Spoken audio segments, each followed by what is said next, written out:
Liebe Silberlis, ganz herzlich willkommen zu dem doch außergewöhnlichen Online-Gottesdienst, den wir hier haben. Ja, hey, leben wir nicht in einer totalen, verrückten Zeit? Hey, aber so schön zu wissen, wir müssen uns nicht fürchten, wir müssen uns nicht verunsichern lassen, weil wir dürfen eins wissen: unser grossartiger Gott, er hat alles im Griff. Was bedeutet diese spezielle Zeit jetzt für uns in Silbern? Es ist eigentlich ganz einfach. Wir haben vorerst keine Sonntagsgottesdienste.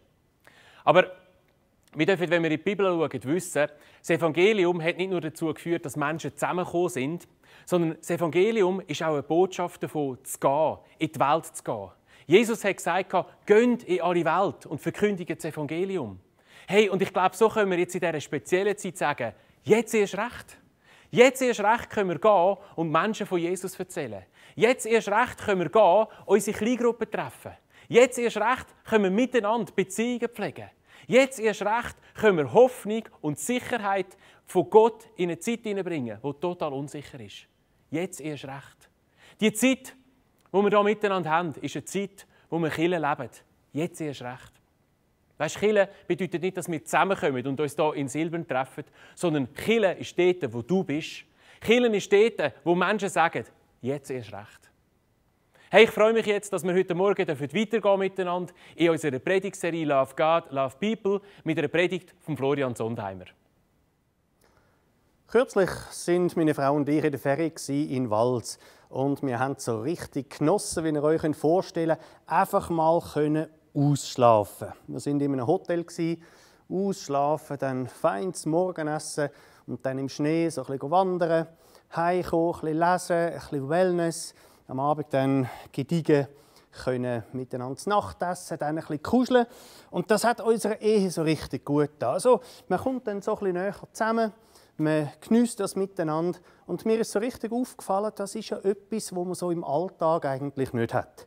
Weil im Alltag drinnen, ja, da ist man mit den eigenen Sachen beschäftigt. Nicht, weil man es schlecht hat, aber beide sind mit sich selber beschäftigt und dann hat man die Nähe. Nicht so, wie man das eben so hat, wie wenn man eben natürlich Ferien hat. Und darum sind so Zeiten das Zweite eben ganz, ganz wertvoll. Eine Zeit, wo man ganz bewusst sich wieder aufeinander ausrichten kann, wo man die Nähe wieder zelebrieren kann. Das ist etwas ganz, ganz wertvoll. Ja, im Alltag drin, da hat doch jeder sein Programm. Da ist unser Kopf voll. Wir sind beide für sich am Hirn. Wo geht es durch? Ja, vielleicht hat man noch Kinder, die noch nicht gerade selbstständig sind. Und dann erst recht, dann hat man nicht einfach die Möglichkeit, jetzt immer auf den Partner ausgerichtet zu sein. Und gerade weil das halt so ist es wichtig, dass wir uns als Ehepaar immer wieder Zeit nehmen, um aufeinander ausgerichtet zu sein. Dass wir miteinander die Ehe wieder zelebrieren können. Aber das Sorge tragen für die Ehe, das kostet etwas. Das kostet Geld, das kostet Zeit. Aber es lohnt sich, das zu nehmen, dass wir miteinander einen Schritt weiterkommen. Und darum will ich das mal so sagen für unsere Beziehung. Macht einmal die eine Seite, die andere Seite. Es geht darum, dass wir unsere Ehe miteinander zelebrieren. Oder sagen wir, da ist die Frau und auf der anderen Seite der Mann. Und jetzt dürfen wir ganz bewusst uns Zeiten nehmen, wo wir eben miteinander zusammen sind. Als Ehepaar machen wir ab und zu, so alle 2 Jahre, einen Ehe-WK. Also einen Wiederholungskurs, so ähnlich wie man einen Ehevorbereitungskurs macht, machen wir eben auch, ja, eben so alle 2 Jahre vielleicht mal einen Ehe-WK. Da gehen wir irgendwo hin, vielleicht sogar mit einem anderen Pärchen, wo wir jetzt für die Ehe etwas tun können. Wir gehen noch jemand hin, wo dann vielleicht irgendjemand ist, ein Therapeut oder so, der kann uns Fragen stellen. Und das tut enorm gut, weil dann kommen Fragen zum Tragen, die man so im Alltag sonst nicht hat. Warum machen wir als Pärchen das eigentlich so, wie wir es machen? Ja, gute Frage. Warum eigentlich? Ja, wir können es ja vielleicht auch anders machen. Und weil wir so bewusst die Zeit haben, wo wir miteinander arbeiten, kann man Sachen verbessern. Kann man auf Sachen eingehen, die man sonst so eben gar nicht hat. Oder was sind eigentlich so Wünsche, vielleicht auch geheime Wünsche, die die andere hat? Ja, im normalen Alltag sagt man das nicht. Aber wenn man sich bewusste Zeit nimmt füreinander, dann ist das eben möglich, dass man dort mal etwas sagen kann. Oder vielleicht haben sich Sachen über die Monate angestaut. Das muss ja nicht einmal ein Super-GAU sein, sondern einfach etwas, wo man merkt, so, und jetzt ist man zusammen und jetzt wird einem vielleicht eine Frage gestellt von außen und man hat ein Gefäß, man hat ein Setting, wo es eben dann möglich ist, diese Fragen mal anzuschauen. Und das tut der Ehe enorm gut. Es schweißt dann wieder zusammen, weil man entwickelt sich ja schliesslich auch. Oder im Alltag kommen diese Fragen nicht. Weil man ist mit sich selber beschäftigt, man hat schon gar keine Zeit für solche Sachen. Und darum ist es gut, wenn man sich als Ehepaar immer wieder mal eine Auszeit nimmt, wo solche Sachen möglich sind. Und das stärkt die Ehe. Und wenn man so nah zusammen ist, ja, dann darf eben auch die intime Beziehung, die Sexualität immer wieder mal so ein Highlight in der Ehe werden. Das ist natürlich dann eine coole Sache. Ja, es wundert jetzt nicht, wenn wir jetzt als Ehepaar zusammen sind, dass Gott Interesse hat, dass die Ehe erhalten sein kann, dass sie eben gestärkt wird. Und genau das ist passiert. Vor etwa 3'500 Jahren hat Gott Gottes Mann Mose die 10 Gebote gegeben. Er hat das an 2 Tafeln Mose gegeben, die sogenannten 10 Gebote. Und dort drauf ist das gestanden, was zentral wichtig ist für uns Menschen. Gott hat das Mose gegeben, Gott hat sich also offenbart, es soll etwas sichtbar werden, wie Gott das macht. Man könnte quasi sagen, das sind so die Menschenrechte, ja, würde man das heute vielleicht formulieren. Und das 7. Gebot, wo Gott uns Menschen gegeben hat, da steht in 2. Mose 20, Vers 14, du sollst nicht Ehe brechen, ganz klein, ganz knapp, ganz einfach. Warum sagt das Gott? Gott sagt das, weil er will, dass wir eine erfüllte Ehe dürfen haben. Weil die Ehe, die Beziehung geschützt soll sein, dass es eben gut ist. Oder eine Ehe, das ist so ein Miteinander. Wenn man heiratet, macht man da einen Bund. Man leitet sich gegenseitig Ringen an. Und so ein Ehebund bewirkt, dass man in einer Beziehung kann sein kann, die sonst unter Menschen gar nicht möglich ist. Weil in dieser Ehebeziehung da macht man ja nicht nur ein Versprechen einfach miteinander, sondern von der Bibel her gesehen, geben wir unser Ja-Wort auch vor Gott. Das heißt, wir versprechen uns einander vor dem himmlischen Vater. Es ist eben nicht nur einfach ein näher Zusammensein als Mensch, sondern ein Versprechen zu Gott. Und darum ist da eine Tiefe möglich, wo sonst als normale Menschen, wenn wir zusammenleben, gar nicht so möglich ist. Und darum erstaunt es auch nicht, dass Jesus dann sagt in Matthäus 19, Vers 6, was Gott zusammengefügt hat, das soll der Mensch nicht scheiden. Das heißt, ganz am Anfang in der Bibel steht das schon, dort wo 2 Menschen kommen und zusammenkommen, die sind dann ein Fleisch, die sind eine Einheit. Also Gott stellt sich dort dazu, weil der Mensch sich ja auch Gott gegenüber hingibt. Und Gott stellt sich so dermaßen zu dieser Ehe, dass er dann eben sagt, das, was Gott zusammengefügt hat, das soll der Mensch nicht trennen. Es ist eben eine Einheit. Jetzt kann man sich natürlich die Frage stellen, ja, warum denn eigentlich? Paulus beschreibt das im Epheser 5, Vers 32, indem er eben sagt, dass die Ehe eigentlich ein Abbild ist von der Beziehung von Gott zu uns Menschen, die an ihn glauben. Das heißt, die Ehe, das da ist eigentlich ein Abbild von dieser wunderbaren Beziehung von Gott zu seiner Gemeinde. Ja, stell dir jetzt vor, man ist jetzt da in der Gemeinde und Gott würde plötzlich einfach sagen, also jetzt machen wir da mal eine Pause, jetzt bin ich mal nicht mehr ganz bei euch. Ja, da würde mir doch sagen, das kann doch nicht sein. Nein, Gott hat Interesse, dass diese Beziehung immer ganz dicht erhalten bleibt. Und um das auszudrücken, hat er die Ehe geschaffen. Genauso intensiv sollen die 2 miteinander verbunden sein. Das ist eigentlich der Hintergrund. Und das bewirkt jetzt Folgendes, dass ein Mensch, der noch keine persönliche Beziehung zu Gott hat, herausfinden kann, wie das jemand könnte sein. Weil jetzt können wir einfach mal eine Ehebeziehung anschauen, die funktioniert. Ein Pärchen, das miteinander unterwegs ist, es funktioniert. Und so wie die in einer Harmonie miteinander reden können austauschen, zusammen sein, ganz in einer intensiven Beziehung, intensiv, sogar auf sexuellem Basis. So ist das ein Abbild zu der Beziehung zu Gott. Das heißt, Gott ist der uns eine Einladung ausspricht, der sagt, ich möchte mit den Menschen zusammenleben. Ich möchte so, wie ihr miteinander zusammen sind, mit euch zusammen sein. Wir dürfen mit Gott unterwegs sein. Das ist von Natur aus nicht so gegeben, weil der Mensch macht Sachen, die Gott nicht gefällt. Darum ist natürlicherweise eine Trennung da zwischen dem Mensch und Gott. Aber Gott will in dieser Beziehung drin sein. Darum hat er seinen Sohn Jesus Christus geschickt, der gestorben ist und dort all die Schuld auf sich geladen hat, damit wir eben frei sein können. Wenn wir also jetzt unser Leben Jesus Christus anvertrauen, wenn wir sagen, Jesus, komm du in mein Leben, ich möchte mit dir gehen, bist du der mich führt im Leben drin, dann wird die Beziehung eben aufgebaut. Das ist das große Angebot, das Gott macht. Wir dürfen uns heute Gott zuwenden, wenn du noch nicht in dieser nahen Beziehung bist. Also, das ist der Grund, dass die Ehe geschützt sein soll. Das ist der Grund, warum Gott Interesse hat, an der Ehe zu arbeiten. Eine Ehe soll geschützt sein und darum braucht eine Ehe auch Grenzen. Er braucht eine Grenze, dass Sachen, die drinnen sind, nicht rausgehen, aber dass auch nicht falsche Sachen reinkommen. Und darum hat Gott eben das 7. Gebot gegeben, du sollst nicht Ehe brechen. Wir lesen da zum Beispiel in der Sprüche 6, Vers 32. Wer mit einer Frau die Ehe bricht, dem fehlt der Verstand. Wer sein Leben ins Verderben bringen will, der tut das. Das ist eigentlich völlig ein krasser Vers, aber was sagt das eben?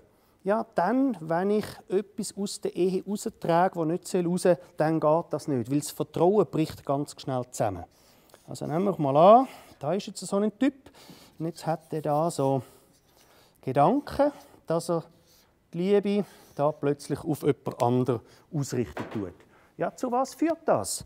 Das führt dazu, dass ganz schnell ganz viel Vertrauen verloren geht. Und das möchte Gott schützen. Das soll nicht so sein, weil was passiert? Ja, wenn ich anfange, gegen aussen eine andere Beziehung da zu pflegen, dann geht die Beziehung auseinander. Die Beziehung fängt sich an abkühlen. Dann muss man verdeckt irgendwie spielen, dass das nicht auskommt. Irgendwann kommt es dann trotzdem aus. Ja, zu was führt das? Dann ist die ganze Familie erschüttert. Innerhalb kürzester Zeit wird das Vertrauen kaputt gemacht. Und genau das möchte Gott schützen. Mit dem Gebot, dass die Ehe eben erhalten bleiben kann, dass es eben nicht so rauskommt. Gott will bewahren.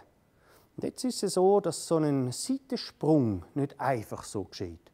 Es ist ja nicht so, es ist einfach über mich gekommen und es ist nicht anders gegangen, sondern das fängt eben in den Gedanken an. Das fängt in kleinen Schritten an, dass ungute Gedanken reinkommen und das baut sich weiter auf. Jesus sagt das in der Bergpredigt, Matthäus 5, Vers 27. Ihr habt gehört, dass gesagt ist, du sollst nicht Ehe brechen. Ich aber sage euch, wer eine Frau ansieht, sie zu begehren, der hat schon mit ihr die Ehe gebrochen in seinem Herzen.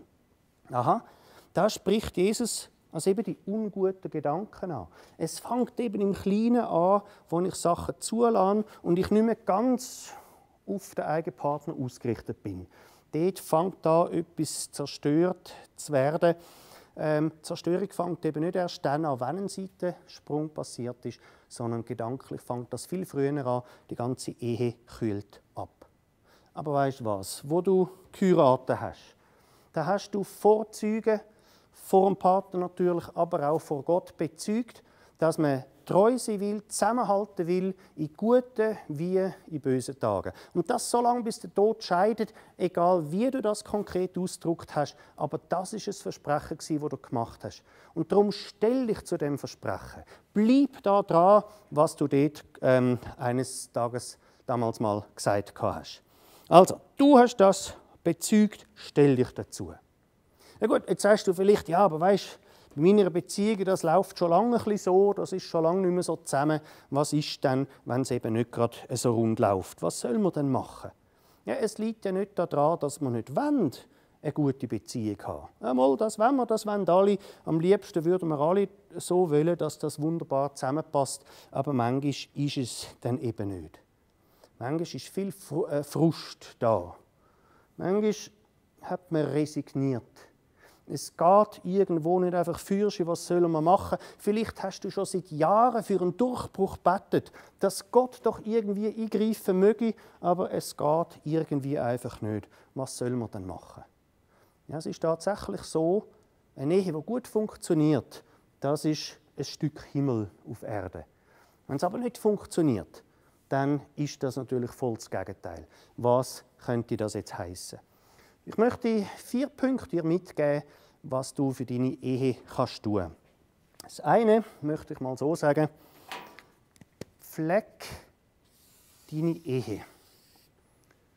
Investier in deine Ehe hinein. Das ist etwas ganz Zentrales. Oder wir sind alle von den Aufgaben immer voll eingespannt. Wir haben andere Sachen, wir haben anders im Kopf hinein und darum läuft das nicht einfach so. Es bedeutet, dass man ganz bewusst in die Ehe investiert, dass sie bestehen bleiben kann. Weil manchmal sind wir sogar emotional beleidigt. Wir nehmen irgendwie vom Geschäft etwas mit, es funktioniert nicht, das überträgt sich relativ schnell mal dann in die Beziehung hinein und darum investier dich.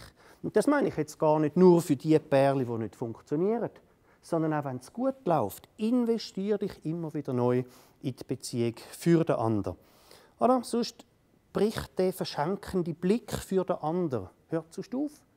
Dann sehen wir den anderen nicht mehr so, wie es eigentlich sein soll, und dann kühlt die Ehe langsam ab. Oder es ist eigentlich so wie im Geschäftsleben. Da kennen wir doch Situationen, dass man manchmal so viel gleichzeitig zu tun bekommt und alles ist ganz wichtig, dass wir vollen Einsatz leisten müssen. Und dann müssen wir andere Sachen, die nicht ganz so prioritär sind, dann ein bisschen auf die Seite legen. Ist ganz normal, es gibt einmal eine Phase, aber dann wissen wir, ich habe da andere Sachen und die muss ich auch machen.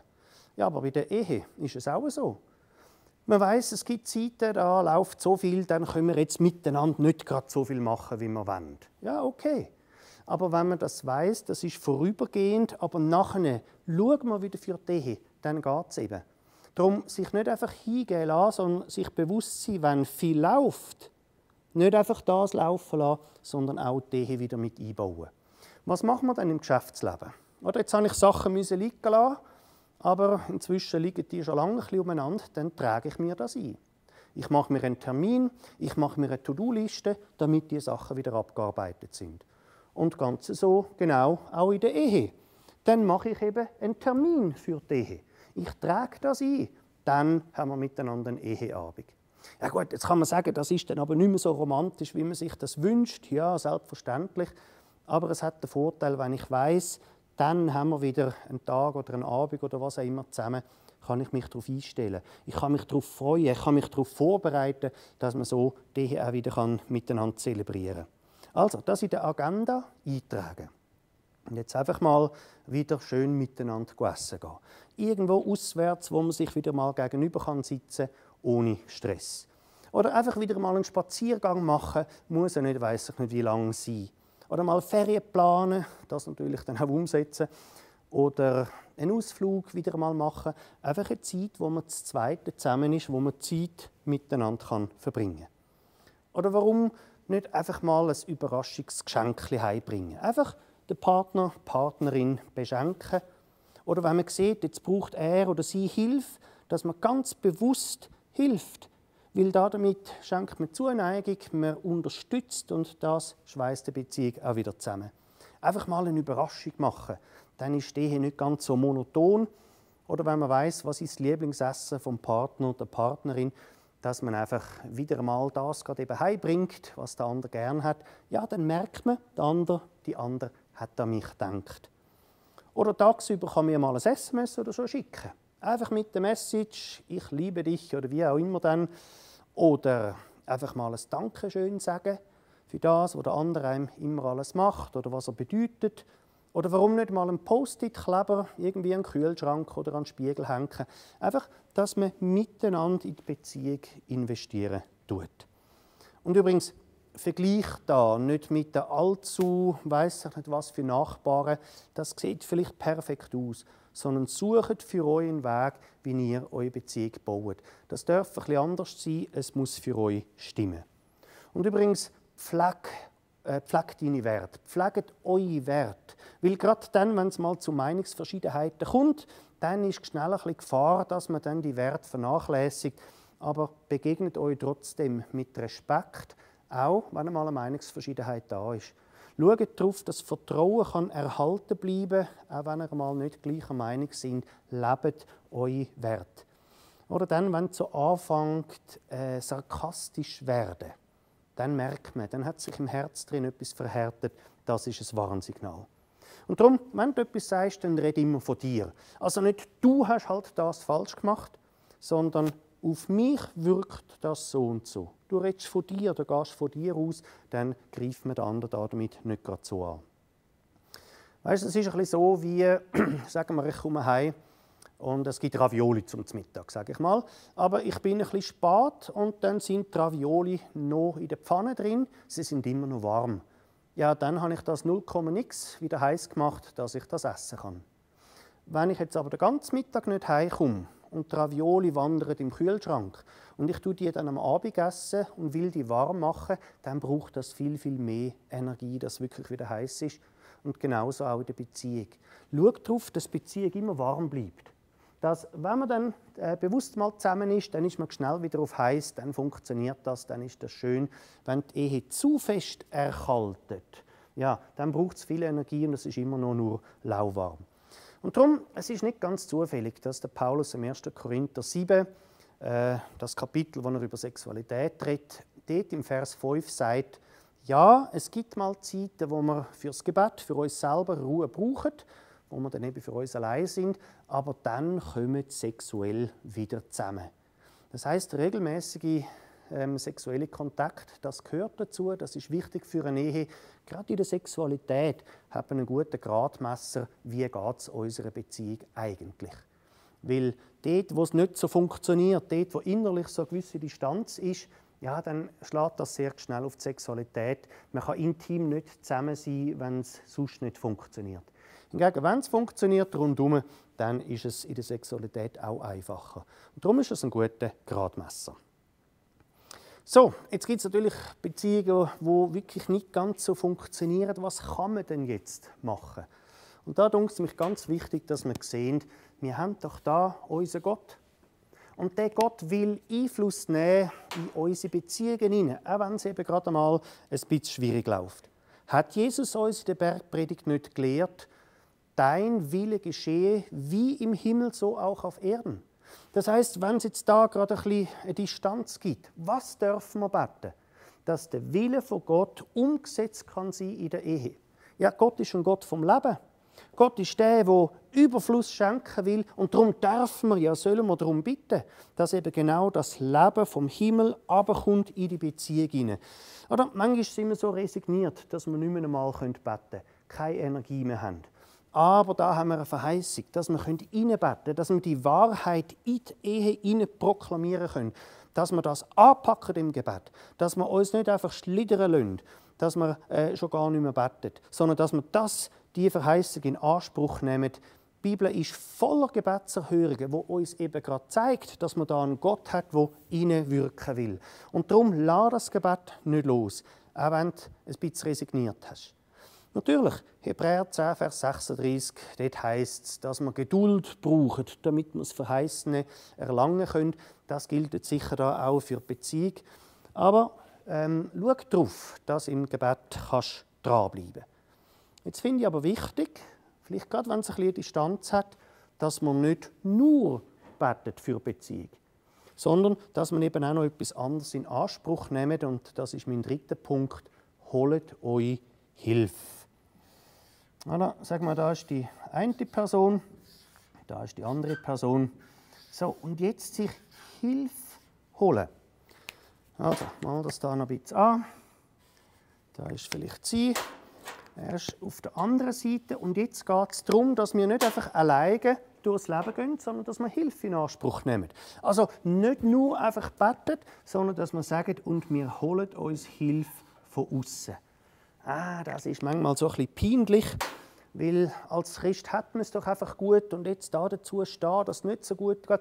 Man ist offen, dass Gott direkt hineinwirkt. Aber es ist einem häufig zu peinlich, dass man da Hilfe von außen in Anspruch nimmt. Aber ich glaube, das ist wichtig. Man braucht sich nicht zu schämen, sondern wir alle haben blinde Flecken. Und der eine hat den blinden Fleck jetzt gerade vielleicht in der Ehesituation. Man sieht etwas einfach nicht, aber von außen würde man das relativ einfach erkennen. Und so kann man da einander helfen. Der andere hat seine Baustelle an einem anderen Ort. Ja, aber jetzt sich nicht schämen, sondern aufeinander zugehen und Hilfe in Anspruch nehmen. Es braucht also beides. Es braucht das Gebet und manchmal braucht es eben auch Hilfe von außen. Oder dort, wo das Vertrauen mal angeknackst ist in einer Beziehung, dann kann man häufig nicht mehr gut miteinander kommunizieren. Dann legt man alles auf Goldwaage und man interpretiert es anders. Dann ist es eben eine Hilfe, wenn von außen jemand kommt. Und da ein bisschen glätten kann Fragen stellen, kann die Ruhe behalten, so dass die Beziehung wieder ins Rollen kommt, dass man wieder miteinander reden kann. Ich merke das mit meiner Frau in der Ehetherapie, wenn Pärchen kommen, meistens kommen sie zu spät. Oder zumindest spät. Der Druck muss manchmal so groß sein, dass man dann überhaupt Hilfe in Anspruch nimmt, dass man lange nicht kommt. Und das ist schade. Hey, schäm dich nicht. Sondern nimm Hilfe in Anspruch, wenn du merkst, es läuft nicht. Nimm das in Anspruch. Es muss dir nicht peinlich sein. Weißt, wenn es peinlich ist und man nimmt Hilfe nicht in Anspruch, dann fangen wir an, in der Gemeinde eine gute Ehe zu spielen. Oder, wir kommen schön miteinander, wir sitzen schön nebeneinander, es merkt es niemand. Ja, aber die Kinder haben es schon lange gemerkt und vielleicht haben es andere auch schon gemerkt. Man spielt die brav, die gute Ehe, aber eigentlich hebt man nur noch durch, bis dann die Kinder irgendwo genug groß sind und vielleicht klopft es dann plötzlich. Nein, wir alle haben Baustellen und wir dürfen die Baustellen angehen. Ich möchte Mut machen, du die Ängste überwinden, nimm Hilfe in Anspruch. Du wirst nämlich entdecken, dass da nicht Vorwürfe kommen, sondern dass man da liebevoll hilft, einen Weg zu gehen, dass man wieder miteinander kommunizieren kann. Darum hast du dich einfach mit der Situation abgefunden. Bist du nun gerade dran, einfach noch, soll ich sagen, die Sache noch hinzustüdeln, in der Hoffnung, dass irgendwo mal etwas kommt? Bist du nun gerade im Modus drin, dass man die Grenze oder das Negative noch irgendwie verhindern kann? Ist das nur noch deine Position? Oder lebt ihr wirklich miteinander? Und darum, gib deiner Ehe eine Chance, sich zu verbessern. Indem du bettest, aber auch indem du Hilfe in Anspruch nimmst. Und dann habe ich da noch einen vierten Punkt, nämlich der: Schau darauf, dass du Kontakt mit Freunden hast. Oder, da sind vielleicht ihr. Und dann haben wir da ein anderes Pärchen. Und jetzt schaut doch darauf, dass ihr immer wieder Kontakt mit einem anderen Pärchen habt. Vielleicht ein Pärchen, das vielleicht schon ein paar Jahre älter ist. Dass die Phase, die ihr jetzt gerade durchmacht, die schon habt. Und dann könnt ihr davon profitieren. Einfach ein Pärchen haben, wo man sich immer wieder miteinander treffen kann. Ein Ort, wo einfach ein offener Austausch da sein kann, wo man sich nicht schämen muss. Ein Ort, wo eine soziale Sicherheit geboten wird, wo man einfach sein kann, ohne auf irgendwie jemanden zu schauen. So einen sicheren Hafen, das brauchen wir. Heisst aber natürlich, dass wir auf das Beziehungskonto einzahlen tun. Also, dass wir eben auch von uns aus die Beziehung immer wieder suchen. Und wenn man ein Treffen hat, vielleicht bei den einen, dass man gerade schon den nächsten Termin abmacht, dann bei uns. Und dann trifft man sich vielleicht alle 6 Wochen oder 2 Monate oder wie auch immer. Einfach, dass man regelmäßig miteinander zusammen ist. Und dann könnte man sogar einen Chat zusammen machen. Das ist einfach so, das 4. Und dann können wir unterwegs mal ein bisschen sagen, was hat mich gerade aufgestellt. Man kann mal ein Foto schicken, man kann eine Frage stellen, man kann auch mal einen Frustenausdruck geben.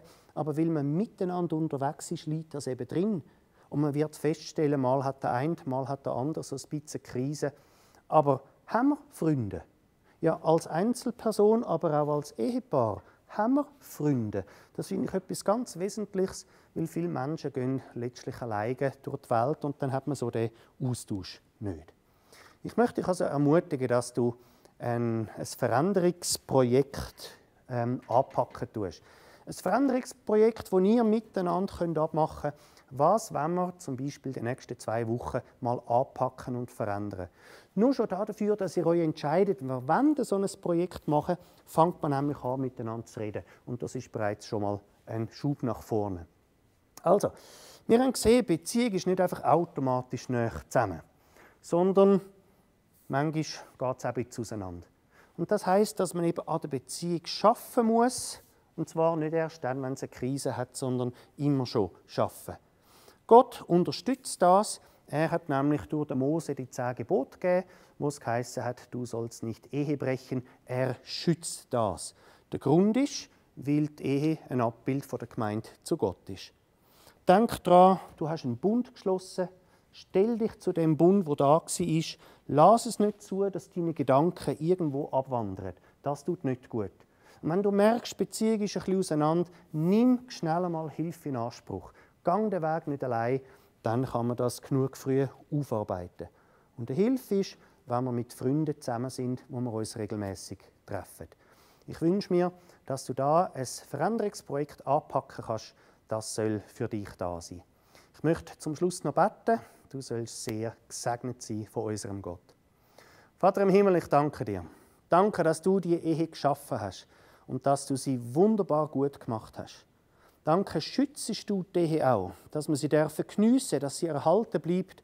Und so bitte ich dich für uns, dass du uns Weisheit gibst, wie können wir die Beziehung pflegen. Wie können wir unsere Ehe fördern, dass sie warm bleibt.